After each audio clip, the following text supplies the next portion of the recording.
There's nothing more confusing or exciting and hopeful and bizarre than having an ex suddenly pop back into your life. Why do guys do this? Why after like 2 months or a year or 3 years or 10 years, suddenly are they like, hey? Well, there's a few different reasons. Number one, they genuinely want to get back together. You'll know that that's what they want because they will make it abundantly clear. If a guy wants to get back together with you, he's done a lot of like rehearsing this conversation in his mind, so that by the time he reaches out, he's ready to go. He is locked and loaded with a grand gesture. Now, I don't mean a grand gesture in like the rom-com sense where it's like holding up a stereo on your lawn or like renting out Dodger Stadium. A grand gesture can be a conversation.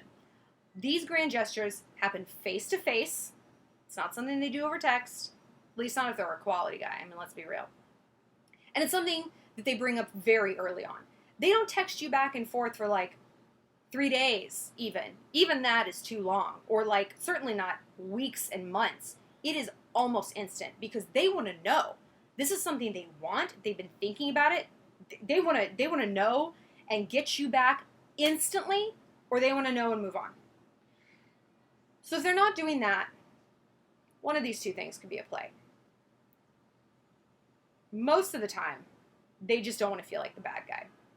If an ex says he still wants to be friends, he's doing that to ameliorate his own weasel conscience. Don't let him. You have enough friends. You certainly don't need friends with all this emotional baggage who hurt you, who dumped you out of nowhere, who didn't give you closure. When a guy kind of tries to come back, he's like, hey, what's up? He just wants to know that you don't hate him so that his conscience is clear and he can move on. And this is how you know that that's what's going on. He'll text you. You'll be like, you'll show all your friends. And his text might be, hey. It might be, I'm really sorry. Like something just, but it'll still be kind of like out of nowhere. You'll respond, never hear from him again.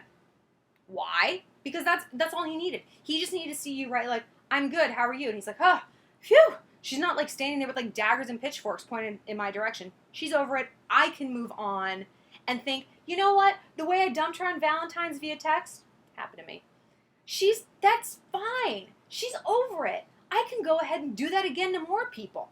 They might not think this consciously, but that's the message that sinks in. The third option of why he's getting in touch is he wants to keep the door open to hooking up with you while he looks around for someone better. And that is the ugly truth. And a lot of you guys think like, well, we're hooking up, so he wants me back, right? No. If he wants you back, he's going to go about it in a respectful way. And that doesn't mean fucking you before he asks for you back. To be blunt, and it's not because he's too shy or he's nervous. I'm sorry, was he too shy or nervous to ask if he could touch your vagina?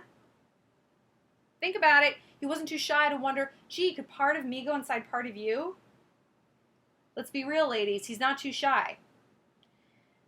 So I know you know what I'm going to say. If an ex comes back, do your best to ignore him. I know that we all want that closure. We want some like magical conversation where he's going to explain everything. It's going to unbreak your heart. That's not how it goes. Closure is something you give yourself. I have a video on this. It's very helpful. Look it up. An ex, to let him back into your life as friends or friends with benefits or whatever, comes with so much baggage. It's irredemptive. You get nothing out of it.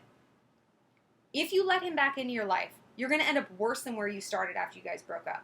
You're going to be heartbroken. You're going to be confused. You're going to be off the market for other guys because your focus is going to be on him. And this time, you're not only going to be mad at him, you're going to be mad at yourself.